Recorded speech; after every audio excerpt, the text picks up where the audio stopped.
Salutations, Summoners. I am Niammus, and I wanted to talk about Neeko. I'm actually really new to Neeko. I've only been playing her for like 3 weeks. But I'm really enjoying her, and I kind of want to just talk about three really core concepts that Neeko has when it comes to using her passive effectively. Just her passive. And kind of, I guess, using it with the clone, I guess, right? But like really just her passive. What I'm gonna do is I'm gonna showcase games with these as examples, right? But I'm gonna go over the concepts first, so bear with me, right? So concept one is getting in the head of your opponent with whatever skin you're wearing. So as Neeko, you get to do something very sociopathic, which you get to take the skin, right, of your of your friends and put it on your skin. You get to do that. That's just what she gets to do, man. I don't make the rules. So number one, what gets okay, so what do you do with that, right? So you want to get in the head of your opponent with whatever skin you're wearing. Okay? Get in their head. Concept number two, feed false information when you can. Right? Your jungle is pathing top. Turn into your jungle and show bot for a second. Easy. Right? Easy. Right? Feed false information to breed false security across the enemy map. Right? Number three is be aware of what you've turned into and what you haven't turned into in a game. I don't have the best example of it. I've got a couple of examples. But be aware of what you've turned into and what you haven't turned into, what skin you've worn and what skin you haven't worn yet. If you've been, there's a couple of schools of thought to have. I would say there's two foundational schools of thought with this. One is if you've been a minion like 5 times, you probably don't want to do it again. But also, will they really expect you to be a minion a 6th time? Will they? What is it? The Ottoman's finest hour. They'll never expect the 8th gank. Like, it is what it is, right? So be aware of what you turned into. I'm not saying, like, write on a piece of paper, right? Because that's schizo. But, like, be aware of what you have and haven't turned into. So with that being said, that's my intro. That's all I'm going to go into. Now I'm going to go ahead and start showcasing the games. Or the clips, right? Kind of give examples and some walkthroughs. The first one is a banger doozy. Just trust me. I'm going to show it to you right now. So here we're getting into the first clip. And I'm going to share some like insight into kind of what's going on the map. Okay, right here is where I want to start off, right? So here is clip 1, and now I'm going to set the stage. This game has gone pretty rough for us. Our most winning position was bot lane, but me and this Zeri stopped being friends, unfortunately. My Zeri is top right now. So me and Zeri are not friends. And my jungle, who has significantly outfarmed the Sejuani, has really not been very active on the map. Is what it is. Sejuani was incredibly active, won all 3 lanes, and is of course down farm for it, but is a tank, so is full build, so it doesn't matter. And right now, Nash is up, and my jungle is bottom. He's about to flash R. Excellent. And so now, I want to go and contest this, because obviously they're going to go to Nash. Oh, also for context, these games are all mid to high diamond. I'm a Masters player, just having a rough season, leave me alone. Well, now, I have to turn into someone. Now all these minions are dying. I have to wait for this minion to die. I have to turn into someone. Right? I have to turn into someone. So, Zeri is top. We know that, they know that Victor and Vi are bot, so I can only turn into GP. Which works out perfectly. So I turn into GP. I'm going to actually just showcase red side vision so that you can see. Now, if they were perfect tracking here, they might be able to think that I am Neeko and not GP. But a couple cool things actually end up happening and go our way. One is I drop a pink in this area. And the second I drop pink, GP uses his R. And so, had I not dropped this pink, they would have not seen the GP animation, so they couldn't be 100% sure. But because I dropped the pink, this is just lucky, right? This is solo queue. Because I dropped this pink, it's perfect. They don't know. And I can tell you for sure they don't know because Sejuani would 100% use her R on Neeko because he doesn't want Neeko to get into pit, but wouldn't use it on GP because GP has oranges, right? Like duh. So I walk up and I get a massive schizo engage, just a game-winning engage.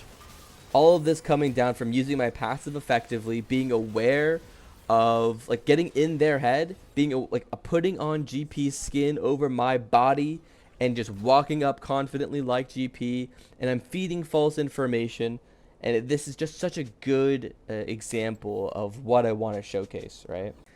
This next one is actually not very interesting. If you're a Neeko, like one trick, this is going to be like, well, duh, right? You're going to say, well, duh.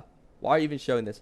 I want to show this just so people are like aware that you should be doing this, which is using your clone to check bushes. Use your clone to check bushes. It's kind of like a duh, right? But like, if you haven't been doing it, start doing it. This game, for context, I'm not. I'm not. You know what? There's no reason to give any context. I'm just about to check a bush. Simple. I use my clone to do it. Look, there was a Vex there who would have just one-shot me. So, nice. Easy. Won't waste your time with more than that. Just use your W to check bushes. So we're going to go ahead. This one has 2 clips in it. This first one is really, like, not intense. But it's a really good example of, like, stuff you can do to make the opponent, like, get feeding false information. Right? This is, I said there's 3 core concepts. This one is feeding false information. And so I'm Ezreal, right? And they don't know for sure which one's which one. If he was watching the entire time, he might have been able to figure it out, but, you know, he doesn't know for sure. And so what does he do? He ults. He ults, which is horrible. It's horrible to ult there. 1, he loses his R. 2, he gets no kill. 3, he pushes his wave. It was already kind of pushing, but now it's like in a great spot for us. Like it's so insane. And obviously I didn't think I was going to get his R, but by having good habits, I'm able to draw out mistakes from the opponent, right? And so next clip comes at 22:35. So this is pretty straightforward. This goes into getting into the head of your opponent, feeding false information, and being aware of what you have turned into what you haven't. I've not been, so let's a little bit of inventory. I've not been Kha'Zix all game, and drag is coming up. I think it's coming up in like maybe 20 seconds some odd. Like it's really, really soon. There's no timer, so you can't tell for sure. But look, I'm Kha'Zix. And not only do they full collapse, but they also full send a TP as well. Straight into a massive engage. And I won't show the rest of this, but we end up winning this fight. It does take some time for us to do it. We win the fight. We get the drag. Don't worry, I lose the game. I lose, don't worry. My top laner never leaves top that entire game because my jungle took cannon. So, yeah. GG. Alright, so this next clip is very much similar to the one before. Right? It's very much similar to the one before, where you want to be getting into their head. So for context, Twitch has attacked my Jinx twice. 2 recent isolated kills. So I thought to myself, what if I become Jinx? Now I am Jinx. I'm going to drop a quick ward. I did it before I entered River, so it's less likely that they know that it's like Neeko, right? And so I'm going to be a nice juicy little Jinx. Juicy Jinx. Straight into an open, into Zhonya's, into kill. And we transition to getting a lot of economy and structure off of that. Like, it's so good. Just get into the head of your opponent. What do they want to do? They want to keep killing this Jinx on isolation. Okay, what if I'm Jinx? Can't kill me. You goofball. Got two more for you. They'll be pretty short. All right, so this next clip, right, it's about feeding false information. And so I turn into Zac and I start walking through. I don't know where there might be wards, where there might be Nidalee traps, so I am happy to just be me. And so what I'm going to do right now is I'm actually just going to showcase blue vision. And right here, they see Zac. They see Zac. They know now that Zac is behind them. If they're checking their mini-map, they know that Zac's behind them. I'm about to get pinged as well. Ping, ping, ping, ping, ping, ping. And they are about to just they're getting false information provided to them, right? And immediately after I show, they keep going forward, right? They don't go backwards here because they know Zach's coming. They go straight into my Zach. My Zach finds a huge pick onto them, and then I come up. I clean up the Braum. I clean up Braum here, no big deal. Huge, massive, easy, not complicated. Feed false information. This is a much better thing. Like whenever my jungle is about to gank top, sometimes I'll show bot as like Zach or whatever, right? There wasn't a great example in these games. It's kind of hard to find in hindsight. I played a full session, right?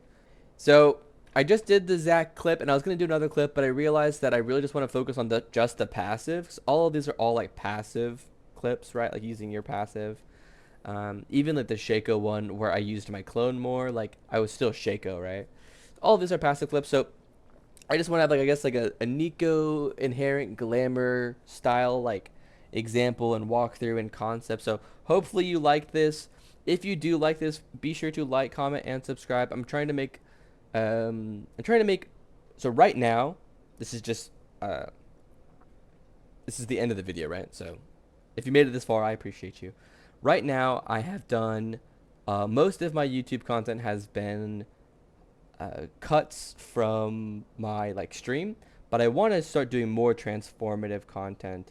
I have quite a few plans to do like something that's more interesting or greater, and this is kind of my first step towards that. So if you like this style of stuff where I'm going, taking actual gameplay, and a lot of these games are also streamed, so you can like watch like how I articulate my thoughts in the game, and am able to convey those things. But you can get kind of a condensed version here where I'm just sort of showcasing like specific abilities, specific functions, specific thought processes that you can use yourself. It's a big part of what I think of what makes this game great is being able to gain perspectives from other players, and you can do whatever you want with a perspective, right? If you listen to everything I had to say here and you're like, hey, I really hated all of it, totally fine. You can discard my perspective. But if you liked some of it, you can envelop that perspective into your play style and develop more as a player. So ultimately, the three core concepts I wanted to get across, hopefully I did, which is one, getting into the head of your opponent with whatever skin you're wearing. Uh, Two, feed false information whenever you can. Be aware that League is a very information intensive game, and being able to give false info is a fairly unique quality to Neeko. There aren't too many people that can give false info like Neeko. I guess like Shaco and LeBlanc with clones, but like that's it really. And then be aware of what you've turned into and what you haven't turned into. Really critical to set yourself aside. So if you like this style of video, be sure to like, comment, and subscribe. Let me know. I really appreciate any form of feedback or constructive or what have you. Thank you very much. GG's. It was fun. Bye bye.